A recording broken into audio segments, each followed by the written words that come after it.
చూస్ country delight, live better. ఇప్పుడే country delight app ని download చేసుకోండి.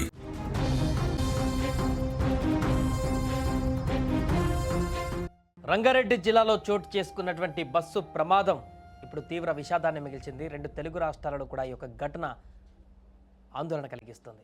ఇక ఈ ప్రమాదంలో మరణించినటువంటి కుటుంబ సభ్యులు ఒక్కొక్కరిగా ప్రమాద స్థలానికి చేరుకుంటున్నారు, ఆసుపత్రి వద్దకు చేరుకుంటున్నారు. అక్కడ వారి ఆర్తనాదాలతో పూర్తిగా కన్నీటి సంద్రంగా మారింది ఆ వాతావరణం అంతా కూడా. కంకర లారీ బస్సును ఢీకరణంతో జరిగినటువంటి ఈ ప్రమాదం అనేక మంది మృతికి కారణమైంది. ఇప్పటి వరకు 24 మంది మృతి చెందారు. వారికి సంబంధించిన కుటుంబ సభ్యులందరూ కూడా ఆసుపత్రికి చేరుకుంటున్నారు. కంకర కింద ఇరుక్కుపోయి మరణించినటువంటి దృశ్యాలు అందరినీ కలిచివేస్తున్నాయి.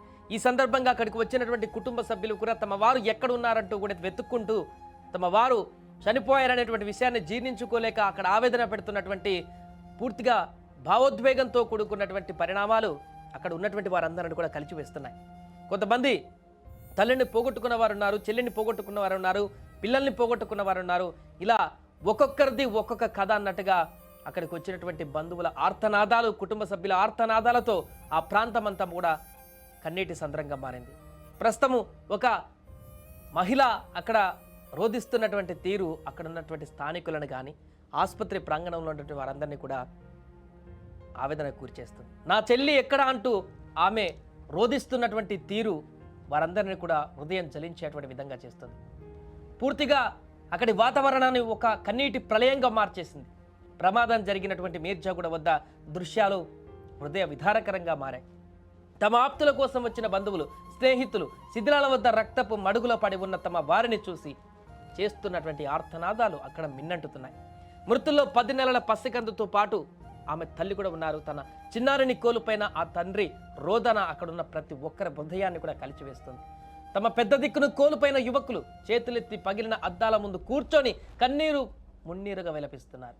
తమ వారిని చివరి చూపు కూడా సరిగా చూడలేని దుస్థితి అక్కడ నెలకొందంటూ కూడా ఆవేదన పడుతున్నారు. తాజాగా ఒక మహిళ అక్కడ రోధిస్తున్నటువంటి తీరు అందరినీ ఆందోళనకు గురి చేస్తుంది. ఒకసారి ఆమె ఏం మాట్లాడుతుందో విందాం. ఎవరున్నా బస్సులో? మీకు ఎవరామె? మీ చెల్లెలు ఒక ఆమె ఉందా? ఇంకో మీ చెల్లెలతో పాటు ఎవరు ఇంకా మీ ఊళ్ళో? ఏడుకోతుందమ్మా అమ్మాయి? కాలేజా? కాలేజ్ ఎక్కడ అవుతుందమ్మా? కాలేజ్ ఎక్కడ అవుతుంది అమ్మా?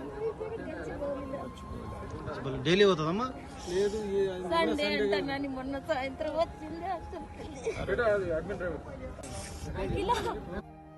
చెల్లిని కోల్పోయినటువంటి పరిస్థితులు అక్కడ ఏర్పడ్డాయి. చాలా మంది తల్లిదండ్రులను కోల్పోయిన వారు ఉన్నారు, పిల్లల్ని కోల్పోయిన ఉన్నారు. ఇప్పుడు ఆ మహిళ రోధిస్తున్నటువంటి తీరు, తన చెల్లి కాలేజీకని బయలుదేరింది బస్సులో, ఇలా శవమయ్యి తిరిగి వస్తుందని కూడా ఊహించలేనటువంటి పరిస్థితి. ఆమె ఇలా జరుగుతుందని ఊహించలేదు. దీంతో కన్నీటి పర్యాంతం అవుతుంది. నా చెల్లి ఆ బస్సులో ఉందంటూ కూడా ఇలా అనేక కుటుంబాలలో కూడా ఇప్పుడు విషాదాన్ని మిగిల్చింది. అనేక కుటుంబాల్లో కూడా తీరని ఆవేదనను మిగిల్చింది యొక్క పెను విపత్తు, పెను ప్రమాదం. 1 కాదు 2 కాదు 24 మంది ప్రాణాలు కోల్పోయారు. ఇంకా 5గురు సివియర్గా ఉన్నట్టుగా తెలుస్తుంది. హాస్పిటల్లో అనేక మంది గాయాల పాలయ్యారు. ఉదయమే మృత్యు శకటంలా దూసుకువచ్చింది టిప్పర్ లారీ. కంకరతో పాటు దూసుకువచ్చి ఆ ప్రయాణికుల పైన మృత్యు ఘోషణ వినిపించింది. ఇంత దారుణమైనటువంటి ప్రమాదం జరుగుతుందని చెప్పేసి ఎవరు కూడా ఊహించలేదు. మొన్న జరిగిన ప్రమాదం నుంచి కోలుకోక ముందే మరొక భారీ ప్రమాదం చోటు చేసుకోవడం ఒక్కసారిగా అందరిని దిగ్భ్రాంతికి గురి చేసింది. అక్కడ కుటుంబ సభ్యుల ఆర్తనాదాలు, వారు బాధపడుతున్నటువంటి తీరు అక్కడున్న వారందరిని కూడా కలిచివేస్తుంది. ఈ ప్రమాదం పట్ల తీవ్ర ఆగ్రహంతో కూడున్నారు అక్కడ ఉన్నటువంటి స్థానికులందరూ కూడా. చాలా సందర్భాల్లో ఇక్కడ ప్రమాదాలు జరిగాయి, ఈ రోడ్డులో ప్రమాదాలు జరిగాయి అని చెప్పినా కూడా పట్టించుకోకపోవడం కారణంగానే ఇప్పుడు మరలా భారీ ప్రమాదం జరిగిందంటూ కూడా అక్కడ ఆవేదన వ్యక్తం చేస్తున్నారు. మరొక వైపు ఆ టిప్పర్ డ్రైవర్ చేసినటువంటి నిర్లక్ష్యం స్పష్టంగా ఇక్కడ కనపడుతుంది. ఓవర్టేక్ చేసేటువంటి పరిస్థితుల్లో ఉదయం పూట సింగిల్ రోడ్లో ఓవర్టేక్ చేసేటువంటి పరిస్థితులు, కార్నర్ వద్ద ఈ యొక్క భారీ ప్రమాదానికి కారణమయ్యాడు ఓవర్టేక్ చేసి అంటూ కూడా అక్కడ ఉన్నటువంటి స్థానికులు చెప్తున్నారు. ప్రాథమిక సమాచారం ప్రకారం దర్యాప్తు కొనసాగిస్తున్నారు. ప్రమాదానికి సంబంధించిన పూర్తి వివరాలను కూడా సేకరించే ప్రయత్నాలు చేస్తున్నారు. ముఖ్యమంత్రి కూడా ఈ యొక్క ప్రమాదం పైన సమీక్ష చేస్తున్నారు. ప్రమాదానికి సంబంధించిన వివరాలు ఆరా తీస్తున్నారు. అధికారులు కూడా అప్రమత్తమయ్యారు. అక్కడ మిగతా వారిని కాపాడుకునేందుకు అన్ని రకాల ప్రయత్నాలు చేస్తున్నారు. హాస్పిటల్స్ని అలర్ట్ చేశారు. కుటుంబ సభ్యులకు భరోసా ఇస్తున్నారు. ఒక్కొక్క ఎమ్మెల్యే అక్కడికి చేరుకొని కుటుంబ సభ్యులతో మాట్లాడి వారికి అండగా ఉండేటువంటి ప్రయత్నం చేస్తున్నారు. బాధను పోయినటువంటి వారిని తిరిగి తీసుకురాలేం, కానీ వారి బాధను పంచుకునేటువంటి ప్రయత్నం చేస్తున్నారు, వారికి అండగా నిలిచేటువంటి ప్రయత్నం చేస్తున్నారు. అక్కడ రోధిస్తున్నటువంటి తల్లి చెల్లి వారందరి బాధని పంచుకునేటువంటి ప్రయత్నం చేస్తున్నారు, వారికి భరోసాగా నిలిచేటువంటి ప్రయత్నం చేస్తున్నారు. ఏదేమైనా కూడా ఈ యొక్క ప్రమాదంలో నెలకొన్నటువంటి దృశ్యాలు అయితే ఇప్పుడు రెండు తెలుగు రాష్ట్రాల ప్రజలను కన్నీరు పెట్టిస్తున్నాయి.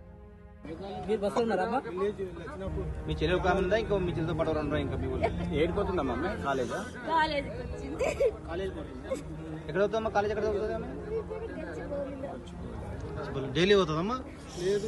సండే అంటామని మొన్న సాయంత్రం వచ్చింది. అసలు